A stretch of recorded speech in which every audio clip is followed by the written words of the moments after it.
What's up, everybody? Welcome back to another video. In today's video, man, I wanted to discuss my opinions, the good, bad, ugly, and more of the new Zombies map.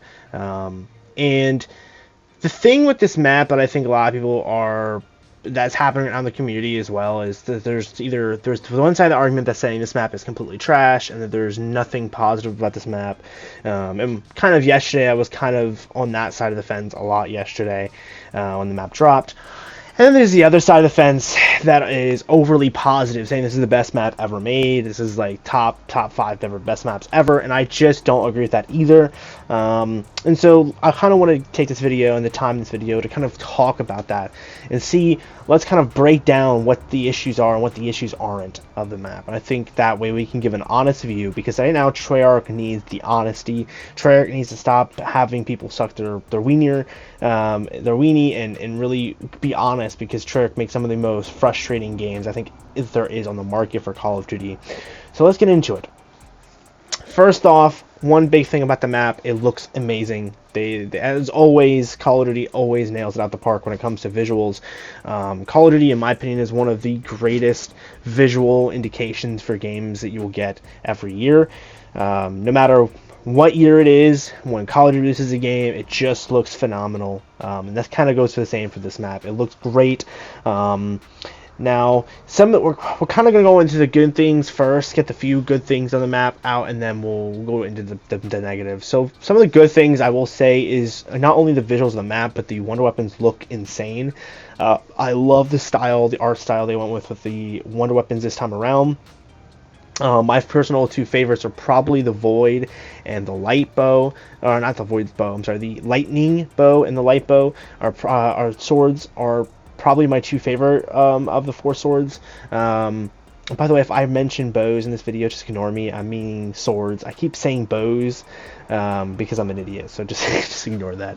But yeah, so the light sword and the lightning sword are probably my two preferred swords in terms of just visuals, and probably the lightning bow is probably my preferred in terms of what it can do in a match, but that's just me though. The fire sword is probably the weaker of the 4, I would say, in terms of just what it can do, what it looks like, its damage, etc. I think it's probably the weaker of the 4. But other good things about the map is Voltrade, the new perk. A lot of people dissed on it when it first came out, but I've actually really enjoyed using it. It makes getting those rare, those legendary guns a lot easier, especially once you start upgrading Voltrade. You can just get so much salvage and so much points. I mean, I think I was killing hordes the other night, last night, and I was able to get 1,000 points out of a horde just because of essence that dropped on the ground, extra essence.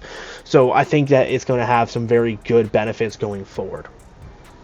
Some other really good things, I really enjoy the new special type. Not necessarily the most fun thing to go against, but it is probably the more interesting, and it looks way cooler, in my opinion, than the ones we've had previously in the game, with being the Manglers. But I do see why people are not a fan of them, because they are very, very toxic, and I do think that's a huge problem going forward, that they need to adjust how fast they run, or maybe how quick they move. Now, those are some of the good things. So let's go into some of the bad things and the really bad things. First really bad thing I want to talk about is the Wonder Weapons damage outputs are extremely low in comparison to what they should be doing. Now, doubt it, I haven't been to around 50 on the map yet. I think the highest I've been on the map is around 40-ish, 42-ish. But from my knowledge, from watching other people who have been around 50, 60, 70, 80 to 100, have mentioned that the swords do drop off damage-wise after around 50, and so you're not able to one-shot anything, or not as much of anything, after around 50, and I'm sorry, that just should not be a thing with a melee weapon focused map. Now, you can have the Wonder Weapon be bad, but to make the Wonder Weapon be a grind of a thing to get, I think just ruins the aspect, because it does feel impossible to get the swords very quickly on. You might get 1 or 2 very early in the game, but some of them just take a while to get. The The most comparison I can make is if you talk about the Crystal Axe from Call of Duty Black Ops Cold War from the Forsaken map. The Crystal Axe did have a damage drop off pretty early, I think around 41 or so, but the difference was being there, and it was a little bit of a time consuming, but it was only one melee weapon, so you didn't have to create multiple versions of it to get different versions. You had one solid version, and on top of that, the Crystal Axe could actually wipe out an entire horde or wave of zombies in one sweep. And so it made training with that thing a lot more convenient. The swords, unfortunately, also only allow you to melee one zombie at any given point in time. Another big problem with the swords, and I'm seeing that there's probably more problems with the swords in most situations than there are benefits. For example, the swords cannot rapidly kill bosses or specials, anything like that, elites, and I don't think that's a good idea. I think they should be able to, at least the specials should be able to be dealt with relatively quickly, in my personal opinion. I don't think they should take as long as they do take, because at the end of the day, specials are being spammed at you more often than not, so to have something that would actually be able to compete would be a nice change. Some other things that I didn't like about the map is its layout. I don't like its layout. I think that they had a lot of options going into this that they could have gone with. And sometimes they did do these options, but majority of the time they stuck with this really shitty like circle layout. So if you actually look at the way the map is designed, it's basically a giant circle, but it's like an unfinished circle, because at the end of one end of the circle you can just fast travel to the other end of the map. So really, let's think it's like a C almost, because you start from the spawn and you work your way up to the castle. You work your way to your castle, and all those rooms in the castle are interconnected by hallways, and so you only like 4 hallway differences, and then if you fast travel, we can fast travel back to spawn, or you can just cross the hallway into the other side and come back up the same spot. It just feels like a very generic way of doing the castle, in my opinion. They could have had a little bit more open, because in reality, castles are not necessarily the worst designs. Majority of them can be pretty bad designs, but like if you actually go to a real castle, there's lots of big open rooms in castles, and usually there is hallways that are smaller. In certain areas, if you go from one room to another, they might have a small entrance, but for the most part, castles do have a lot of those high ceiling rooms and wide open rooms.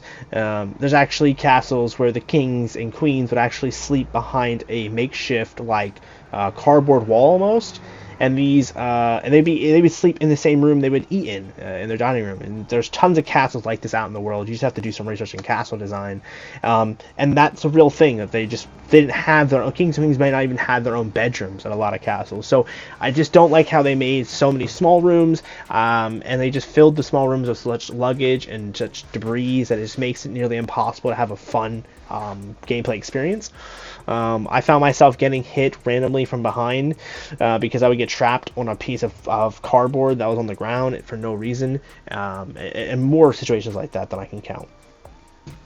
Some of the other big things that I'm not a fan of the map that I think people are not really discussing is the parasite rounds and the /vermin rounds are insanely toxic, especially when you're trying to use the swords, because the vermin and the parasites are insanely aggressive and overly aggressive.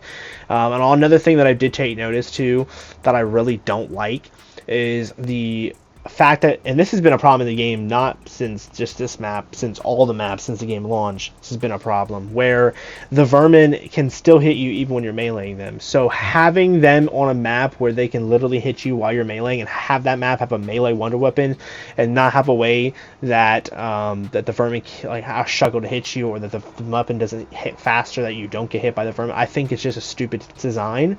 For example, the parasites, for example, also can like fucking move around the map like they have fucking army movement, and so it makes it impossible sometimes to hit zombies. I think I spent like 5 minutes the other day trying to hit a zombie with the sword, and it was stupid because I had to hit it for one of the Easter egg steps, right, for one of the sword steps. So it just seems really dumb, and maybe I'm thinking into this too much or something, but I just don't think it's a very good gameplay design in my personal opinion. Again, this is kind of commonplace for Treyarch. Treyarch makes some of the worst gaming decisions in my personal opinion. I think year after year they make a title, we get shown how not connected they are with how people play the game.